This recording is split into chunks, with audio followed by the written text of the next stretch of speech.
জানতার অবস্থান থেকে আরো অ্যাক্টিভ হয়ে আমরা যদি নেক্সট বড় একটা প্রোগ্রাম দেই সেখানে যখন 1000-2000 লোক উপস্থিত হতে পারে সেরকমের মনোভাব থাকতে হবে। আপনারা প্রত্যেকের কলেজে গিয়ে বিষয়গুলো অবগত করবেন এবং পরবর্তী যে কোনো বিষয়ে তারা যেন উপস্থিত থাকে। এখানে কেউ দাওয়াত দিয়ে আনার কথা না, নিজের ইচ্ছে যাওয়ার কথা, কিন্তু দাওয়াত দিয়ে আমরা দেখছি অনেকে পাই না, তাদের ব্যক্তিগত অনেক সমস্যার কারণে। এই জিনিসগুলো থেকে আমাদের বেরিয়ে আসতে হবে।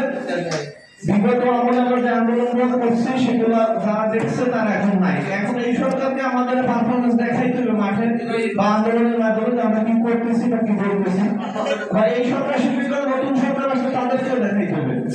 প্রাইমারি শিক্ষা অধিদপ্তর 10 বছর আন্দোলন করছে, আমাদের এক ভাই করে গেছে, সেখানে 6 জন লোক পুলিশের গুলি ধরে মারা গেছে বিভিন্ন সময়। তারা কিন্তু আন্দোলন ছেড়ে পালাই যায়, তাদেরকে এই প্রেস ক্লাবের সামনে জড়তানি দেওয়া হয়েছে, গণপিটুনি দেওয়া হয়েছে, কিন্তু তারপরে কিন্তু তারা ছিল। আমাদের এখন পর্যন্ত সেরকম একটা পরিস্থিতি সৃষ্টি হয় নাই।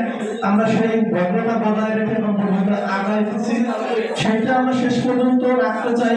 কারণ আমরা যদি কেউ একজন এই কারণে যদি ধরেন যে শিকার হই